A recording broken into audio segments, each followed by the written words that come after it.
Welcome to JGod Gaming. In today's video I wanted to focus on Destiny 2 subclasses and tell you which are the best and maybe which ones to avoid. On the screen you can see the best, honorable mention, and worst. The three that I'll be focusing on are the best, and maybe talk a little bit briefly on honorable mention and the worst. The first one I'll be working on is the Voidwalker, and why I think that one's the best one, in addition to why a lot of people enjoy this one. It's the best survivability wise because the Warlock is built in with best survivability with the 10 recovery being possible. But it also has a great skill tree, and the main thing is Devour, so that any enemy you kill with the Devour, it's going to re-heal your health, and then you get 9 seconds to kill another enemy to recover your health. So just because of that, it has a great survivability factor. It says for a short time in the description, but 9 seconds is not a short time. The second part of the Voidwalker that is pretty nice is their super, because it's so forgiving. You can actually miss a target slightly and you're still going to get the effective damage. So as you see right here in this clip, I used my special. It takes about half the health, and for most enemies it's going to take a huge chunk, if not kill them. The next subclass I'll be talking about is the Titan Striker, and why this one's awesome is because you get that double grenade if you use the top tree, as well as you get the rally barricade, and it's great for ad control. So you'll see in the clip some of the things you can do with it. Some could even argue that the Titan Striker is broken, especially in PvP, since they get the double grenades. Those grenades do significant damage, especially when you do the raid, for example. The Titan Striker with their double grenades are able to kill a dog so easy, while some other classes struggle. So just by pure damage output, they're able to destroy.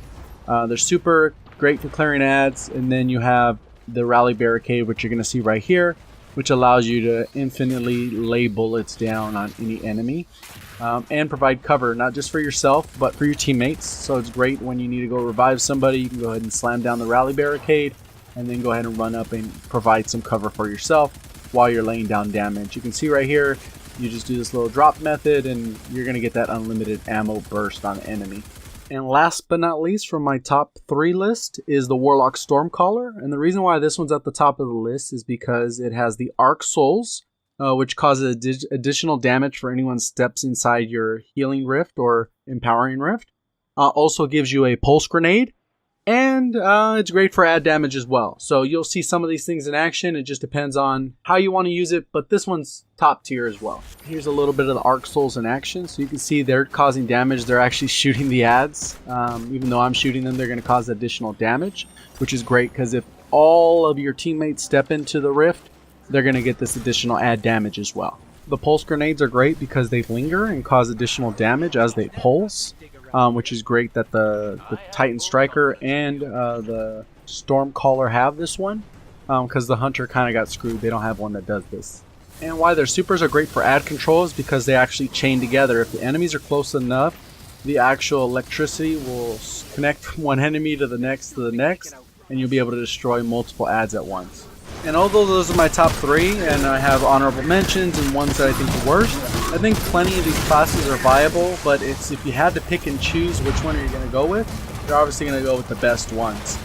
So as far as honorable mention goes, I put the Hunter Nightstalker there because the Orpheus rig is so powerful, especially on specific events and building orbs, that it can actually help the team in one aspect, but the Hunter in general is just a pretty weak class.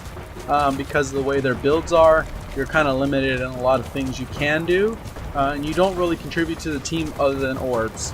As far as Gunslinger goes, it's great in specific niche environments where you want to hit a lot of damage really quick, but then again, that's linked with an exotic. Celestial Nighthawk's the key in this one, but as far as doing a particular event, that's only good when you get to the boss and you need to deal tons of damage all at once. Otherwise, you're just sitting on super for a long time. But the good part is if you don't use a Celestial Nighthawk, you can build a good amount of orbs if you're using that bottom tree. And then the worst is the Arcstrider. Why I say the Arcstrider is the worst is because there's really no reason to use it. There's really no benefit. There's plenty of classes that are significantly better. It's too slow when you're using your super. It doesn't deal a lot of damage the same way some of the other ones I touched on do. It doesn't have a pulse grenade, so it doesn't even have that going for it. and not a lot of really of the exotics kind of synergize with it. So that's pretty much it. Those are my thoughts on all the subclasses that I talked about today. Hopefully you enjoyed the video. If you did, go ahead and click that like button. If you didn't, go ahead and click that dislike button. I'd like to know your thoughts down in the comments section, so if you could, please leave a comment. Let me know if you agree or disagree with what I've said in the video. And go ahead and click that subscribe button if you haven't done so already and like to stay updated with future content. Make sure you click that bell so you can stay up to date. Thank you, and as always, have a great day.